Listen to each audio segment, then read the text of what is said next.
বন্ধুরা কেমন আছো সবাই? গত ক্লাসে আমি তোমাদের আলোচনা করেছিলাম কিভাবে সহজে বাংলাতে টেন্স চেনা যায়। আজকে আমি আলোচনা করছি কিভাবে সহজে ইংলিশে টেন্স চেনা যায়। আমি শুরুতেই তোমাদের শেখাতে চাই কন্টিনিউয়াস টেন্স। প্রিয় শিক্ষার্থী বন্ধুরা, আমরা যা পূর্বে জেনেছি কন্টিনিউয়াস টেন্স তিনটি: present continuous, past continuous and future continuous. লক্ষ্য রাখো, আমি প্রথমে লিখেছি প্রেজেন্ট কন্টিনিউয়াস।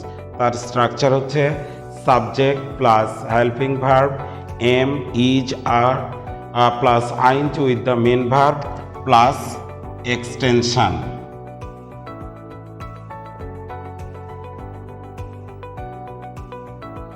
তাহলে দেখো, আরেকটি কথা মনে রাখবে, কন্টিনিউয়াস টেন্স মানেই মূল ভার্বের সাথে আইএনজি, আর তার পূর্বে থাকবে প্রেজেন্ট কন্টিনিউয়াসের ক্ষেত্রে এম ইজ আর, পাস্ট কন্টিনিউয়াসের ক্ষেত্রে ওয়াজ ওয়ার, অ্যান্ড ফিউচার কন্টিনিউয়াসের ক্ষেত্রে থাকবে তোমাদের shall be, will B.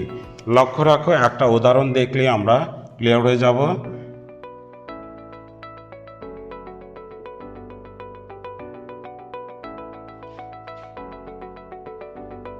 I am playing football.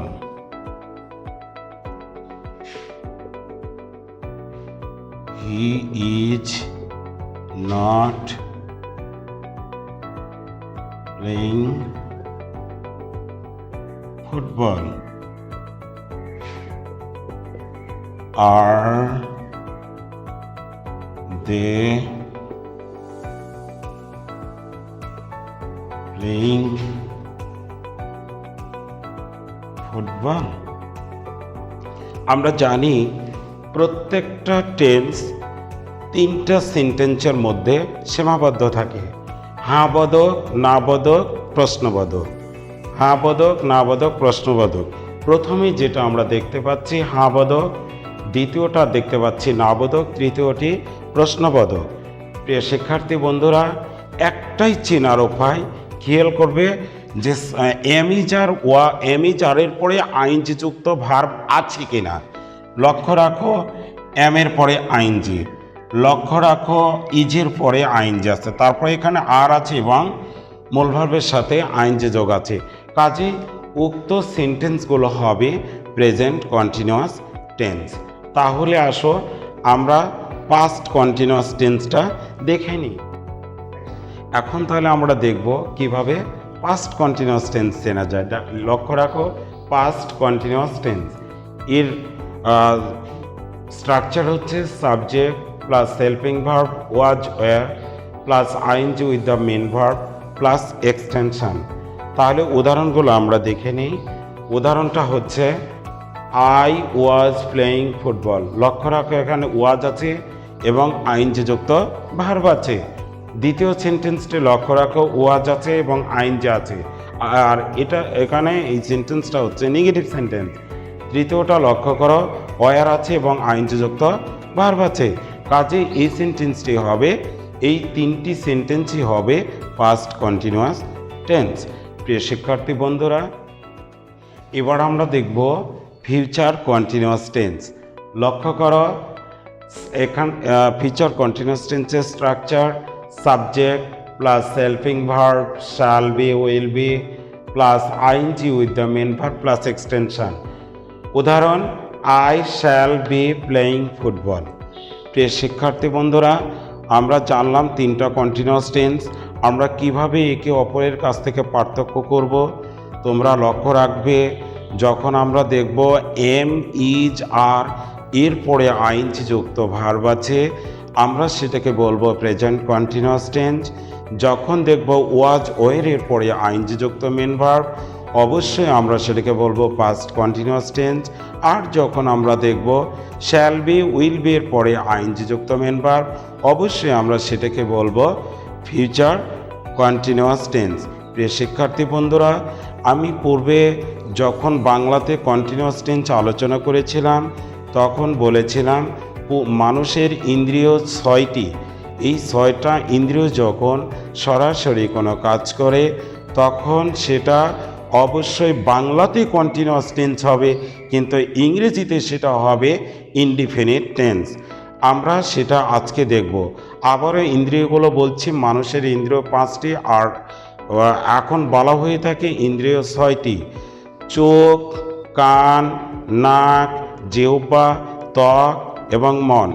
উক্ত 6টি ইন্দ্রিয়ের মাধ্যমে যখন কোনো কন্টিনিউয়াস টেন্সে আমরা বাংলা সেন্টেন্স দেখব, আমরা অবশ্যই উক্ত সেন্টেন্সগুলোকে ইংরেজিতে পরিণত করব ইনডিফিনিট টেন্সে।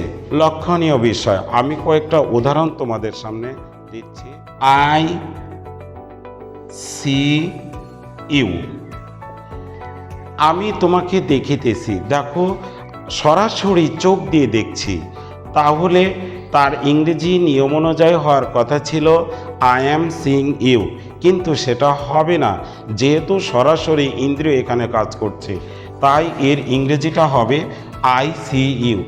ঠিক এটাকে যদি আমরা পাস্ট টেন্সে বলতাম আমি তোমাকে দেখিতেছিলাম, তাহলে তার ইংরেজিটা হতো আই স ইউ, আমি তোমাকে দেখিতেছিলাম। ঠিক একই রকম আমরা যখন এটাকে বলবো ফিউচার কন্টিনিউয়াস, আমি তোমাকে দেখিতে থাকিব, তখন সেটা রূপ নিবে আই শ্যাল সি ইউ। লক্ষণীয় বিষয়, তাহলে আমরা জানলাম যে 6টা ইন্দ্রিয় যখন কোনো কাজ সরাসরি করবে সেটা ইংরেজির ক্ষেত্রে ইনডিফিনিট টেন্স হবে, ঠিক যেই অনুযায়ী বলা হচ্ছিল সেটা কন্টিনিউয়াস। প্রেজেন্ট কন্টিনিউয়াসের ক্ষেত্রে হবে প্রেজেন্ট ইনডিফিনিট, পাস্ট কন্টিনিউয়াসের ক্ষেত্রে হবে পাস্ট ইনডিফিনিট, এবং ফিউচার কন্টিনিউয়াসের ক্ষেত্রে হবে ফিউচার ইনডিফিনিট। আলোচনা করতে চাচ্ছি পারফেক্ট টেন্স। পারফেক্ট টেন্স 3টি: present perfect tense, past perfect tense এবং ফিউচার পারফেক্ট টেন্স। প্রথমে আমরা জেনে নিব প্রেজেন্ট পারফেক্ট টেন্স। লক্ষণীয় বিষয়, প্রেজেন্ট পারফেক্ট টেন্সের স্ট্রাকচার হচ্ছে subject plus helping verb, have অথবা has plus past participle of the main verb plus extension. Example, I have played football. এখন আমরা জেনে নিব পাস্ট পারফেক্ট টেন্স। লক্ষণীয় বিষয়, পাস্ট পারফেক্ট টেন্সের structure subject plus helping verb, শুধুমাত্রই হ্যাড, তারপরে past participle of the main verb plus extension. Example, I had played football. I had played football before you came. I played football after you had come. প্রিয় শিক্ষার্থী বন্ধুরা, লক্ষ্য রাখো, আমরা যখন একটা সাবজেক্ট এবং একটা ফাইনাইট ভার্বের মাধ্যমে দেখব, তখন হেডের পরে পাস্ট পার্টিসিপল আছে কি না এটা দেখে নিব। আর যখন দেখব পূর্বে অথবা পরে যখন কনজাংশন হিসেবে কাজ করে, অর্থাৎ আফটার এবং বিফোর যখন কনজাংশন হিসেবে কাজ করে, তখন বিফোরের পূর্বের অংশটি হবে পাস্ট পারফেক্ট টেন্স এবং পরের অংশটি হবে পাস্ট ইনডিফিনিট টেন্স। এবং আফটার যখন কনজাংশন হিসেবে ব্যবহৃত হবে, তখন পূর্বের অংশটি হবে পাস্ট ইনডিফিনিট টেন্স এবং পরের অংশটা হবে পাস্ট পারফেক্ট টেন্স। আমি পূর্বে বাংলাতে টেন্স চেনার সময় আলোচনা করেছিলাম 4টা টেন্সের ক্ষেত্রে 2টি সাবজেক্ট এবং 2টি ফাইনাইট ভার্বের প্রয়োজন হয়। সেগুলোর নাম হচ্ছে past perfect, past perfect continuous tense, future perfect continuous tense. প্রিয় শিক্ষার্থী বন্ধুরা, আমরা এখন দেখব ফিউচার পারফেক্ট টেন্স। লক্ষ্য করো, ফিউচার পারফেক্ট টেন্সের structure subject plus helping verb shall have, will have plus past participle of the main verb plus extension. Example, I shall have played football. দ্বিতীয় উদাহরণ, I shall have played football before you will come অথবা you come. I shall play football অথবা I play football after you will have কাম।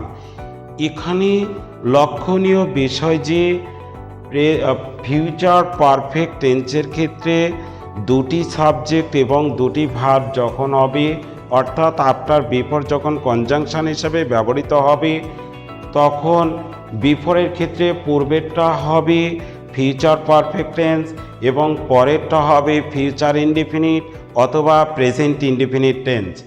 এবং after যখন conjunction হবে পূর্বের অংশটা হবে ফিউচার ইনডিফিনিট অথবা প্রেজেন্ট ইনডিফিনিট টেন্স এবং পরের অংশটা হবে future perfect tense, perfect continuous tense.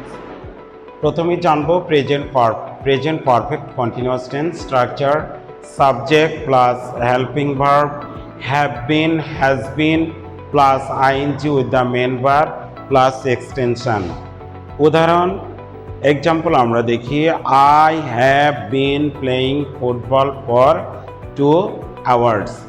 আমি পূর্বেই বলেছি পারফেক্ট কন্টিনিউয়াস টেন্সের ক্ষেত্রে অবশ্যই ধরিয়া যাবৎ ব্যাপিয়া থাকবে, আর past perfect continuous future perfect কন্টিনিউয়াসের ক্ষেত্রে দুটি করে সেন্টেন্স থাকতে পারে অথবা ধরিয়া যাবৎ ব্যাপিয়া থাকতে পারে।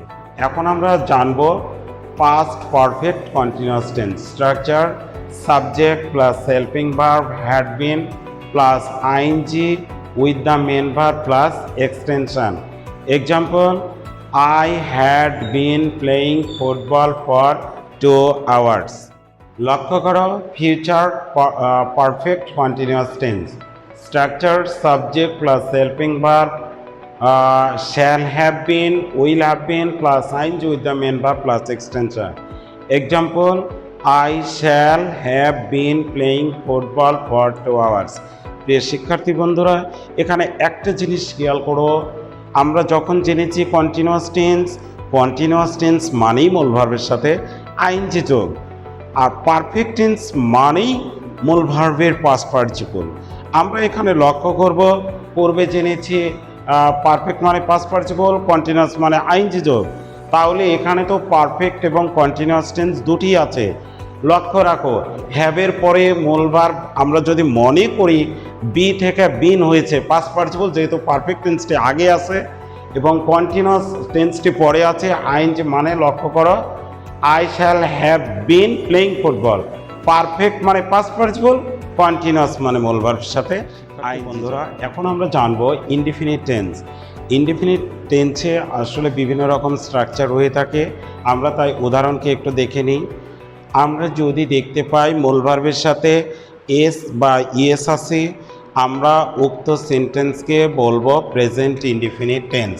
খেয়াল করো, আমরা যদি দেখতে পাই মূল ভার্বের প্রেজেন্ট ফর্ম, তবে সেটাকেও আমরা বলবো প্রেজেন্ট ইনডিফিনিট টেন্স। আমরা যদি দেখতে পাই সেন্টেন্সের প্রথম দিকে ডু নট আছে, ডু নট অথবা ডাজ নট আছে, তাহলে উক্ত সেন্টেন্সটিও হবে প্রেজেন্ট ইনডিফিনিট টেন্স। আমরা যদি দেখতে পাই কোনো সেন্টেন্সে am, is, are main verb হিসেবে ব্যবহৃত হয়েছে, তবে উক্ত সেন্টেন্সটি হবে প্রেজেন্ট ইনডিফিনিট টেন্স। লক্ষ্য করো, আই এম এ স্টুডেন্ট, এটা অনেক সময় তোমরা ভুল করতে পারো, এটা কন্টিনিউয়াস টেন্স হিসেবে আখ্যা দাও এখানে এম, ইজ, আর দেখে, তবে লক্ষ্য রাখবে যে এম, ইজ, আর এখানকার মূল ভার্ব, এরপরে আইএনজি যুক্ত ভার্ব নেই, কাজে এটা প্রেজেন্ট ইনডিফিনিট টেন্স হবে। তারপরেরটি লক্ষ্য করো, I have a flower garden. এখানে হ্যাভ আমরা যদি দেখতে পাই মূল ভার্ব হিসাবে হ্যাভ আছে, তারপরে আর কোনো ভার্ব নেই, সেটাই হবে প্রেজেন্ট ইনডিফিনিট টেন্স। আমরা যদি দেখতে পাই কোনো সেন্টেন্সে ক্যান অথবা মে আছে, উক্ত সেন্টেন্সটি হবে প্রেজেন্ট ইনডিফিনিট টেন্স। তবে লক্ষণীয় বিষয়, আমরা যখন কন্ডিশনাল সেন্টেন্সে দেখব, অর্থাৎ যখন শর্তমূলক বাক্যে আমরা ক্যান, মেকে দেখতে পাবো, সেই ক্ষেত্রে উক্ত সেন্টেন্সকে আমরা ফিউচার টেন্সেও কল্পনায় নিতে পারি। কিন্তু যখন আমরা দেখব কোনো সিম্পল সেন্টেন্স, অর্থাৎ একটা সাবজেক্ট এবং একটা ভার্বের ক্ষেত্রে ক্যান অথবা মে অবস্থান করছে, তাহলে সেটি হবে প্রেজেন্ট ইনডিফিনিট টেন্স। এখন আমরা দেখে নিই পাস্ট ইনডিফিনিট টেন্স। এখানেও লক্ষ্য রাখো, আমরা যখন দেখতে পাবো মূল ভার্বের পাস্ট ফর্ম, উক্ত সেন্টেন্সটি অবশ্যই হবে পাস্ট ইনডিফিনিট টেন্স। আমরা যখন দেখতে পাবো কোনো সেন্টেন্সে ডিড নট, কোনো সেন্টেন্সের প্রথম দিকে ব্যবহৃত হয়েছে, উক্ত সেন্টেন্সটি হবে পাস্ট ইনডিফিনিট টেন্স। তারপরে আমরা যখন দেখব কোনো সেন্টেন্সে ওয়াজ অথবা ওয়্যার মূল ভার্ব হিসেবে ব্যবহৃত হয়েছে, উক্ত সেন্টেন্সটি হবে পাস্ট ইনডিফিনিট টেন্স। তারপরে যখন দেখব কোনো সেন্টেন্সে হ্যাড মেন ভার্ব হিসেবে ব্যবহৃত হয়েছে, তখন সেটিও হবে পাস্ট ইনডিফিনিট টেন্স। তারপরে যদি দেখতে পাই কুড অথবা মাইট কোনো সেন্টেন্সে ব্যবহৃত হয়েছে, উক্ত সেন্টেন্সটি হবে পাস্ট ইনডিফিনিট টেন্স। আমাদের মনে রাখা জরুরি যে পাস্ট ইনডিফিনিট, প্রেজেন্ট ইনডিফিনিট এবং পাস্ট ইনডিফিনিট টেন্সে তিনটি সাহায্যকারী ভার্ব লুকিয়ে থাকে, ছদ্মবেশে থাকে, ডু, ডাজ এবং ডিড। এদের প্রয়োজন হয় যখন আমরা কোনো সেন্টেন্সকে ইন্টারোগেটিভ অথবা নেগেটিভ করতে চাই। এখন আমরা জেনে নেই future indefinite tense. Future indefinite টেন্সের structure subject plus helping verb, shall অথবা will plus present form of the main verb plus extension. এখানে উদাহরণ দে উইল প্লে ক্রিকেট। লক্ষণীয় বিষয় এখানে will helping verb, play main verb এর present. প্রিয় শিক্ষার্থী বন্ধুরা, আমরা এতক্ষণ ধরে যে টেন্স শিখলাম সেটা কেমন লাগলো তোমাদের তা অবশ্যই কমেন্ট বক্সে জানাবে। আর যদি টেন্স বুঝতে তোমাদের কোনো সমস্যা হয় তাহলে আমাকে অবশ্যই সেটা জানাবে।